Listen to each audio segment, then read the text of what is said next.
శ్రీరామనవమి పండగ అంటే మనకు ముందుగా గుర్తుకొచ్చేది పానకము, వడపప్పు. ఇక టెంపుల్ స్టైల్ పానకము చేయాలి అంటే తప్పకుండా మీరు ఈ వీడియోను చూడాలి.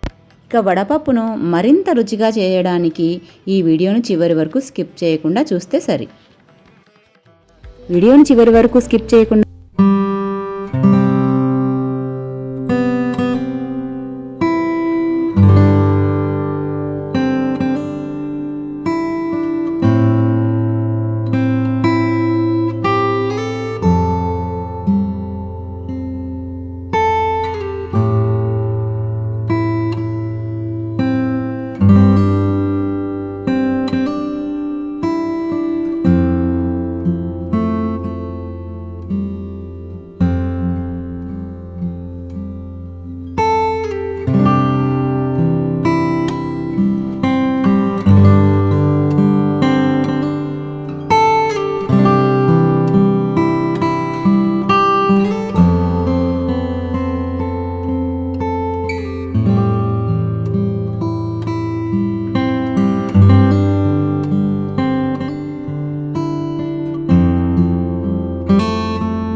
ఈ విధంగా పానకాన్ని, వడపప్పును ప్రసాదంగా నివేదించి మనము తీసుకుంటున్నాం అన్నమాట.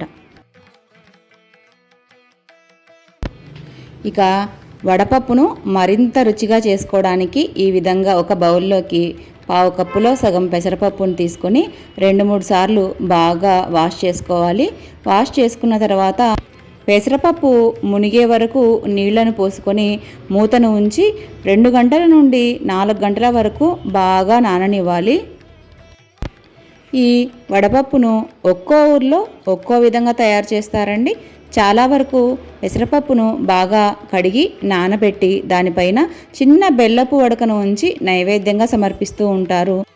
అలాగనే మరింత రుచిగా రావాలంటే ఈ విధంగా కూడా తయారు చేస్తూ ఉంటారు. దీన్నే కోసంబరి అని పెళ్ళిళ్ళల్లో తప్పకుండా వడ్డిస్తూ ఉంటారు. ఇక దాన్ని ఇప్పుడు మనం చూస్తూ ఉన్నాము. పెసరపప్పు బాగా నానిపోయిన తర్వాత మనకు ఇలా పట్టుకొని చూస్తే విరిగిపోతుందండి. తర్వాత వాటిని ఇలాగా నీళ్ళనన్నీ వడగట్టుకోవాలి. వడగట్టుకున్న తర్వాత మళ్ళీ వాటిని ఒక బౌల్లోకి వేసుకోవాలి. వేసుకున్న తర్వాత ఇందులోకి పచ్చిమిర్చిని సన్నగా తరుక్కొని వేసుకోవాలి. విత్తనాలు లేకుండా చూసుకుంటే కారం తక్కువగా ఉంటుంది. అలాగనే ఇందులోకి సన్నగా తురిమి పెట్టుకున్న పచ్చి కొబ్బరిని కూడా 1 టేబుల్ స్పూన్ వరకు యాడ్ చేసుకోవాలి. తర్వాత సన్నగా తురిమి పెట్టుకున్న క్యారెట్ ముక్కలను కూడా 2 టేబుల్ స్పూన్ల వరకు ఇందులోకి యాడ్ చేసుకోవాలి. సన్నగా తురిమిన దోసకాయ ముక్కల్ని కూడా యాడ్ చేసుకోవచ్చండి. 1 పావు టీ స్పూను సాల్ట్నైతే యాడ్ చేసుకోవాలి. అలాగనే 4 చుక్కల నిమ్మరసాన్ని కూడా యాడ్ చేసుకున్న తర్వాత అన్నీ బాగా కలిసేలా ఈ విధంగా మిక్స్ చేసుకోవాలి.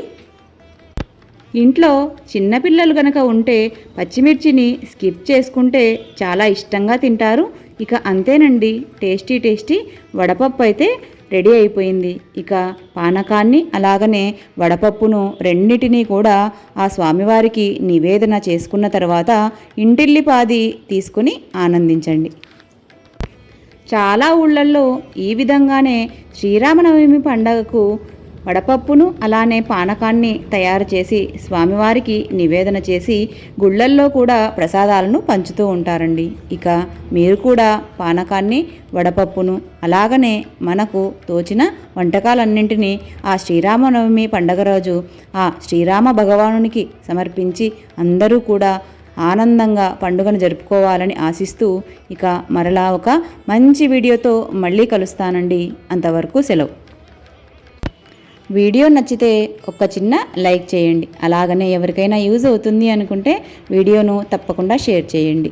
కొత్తగా ఛానల్ని ఈరోజే చూస్తూ ఉంటే ఛానల్ని సబ్స్క్రైబ్ చేసుకోండి. సబ్స్క్రైబ్ చేసుకొని పక్కనే ఉన్న బెల్ ఐకాన్ని ప్రెస్ చేశారంటే మేము వీడియోలు పోస్ట్ చేయగానే మీకు ఇలా నోటిఫికేషన్ వచ్చేస్తుంది. అందరికీ శ్రీరామనవమి శుభాకాంక్షలు.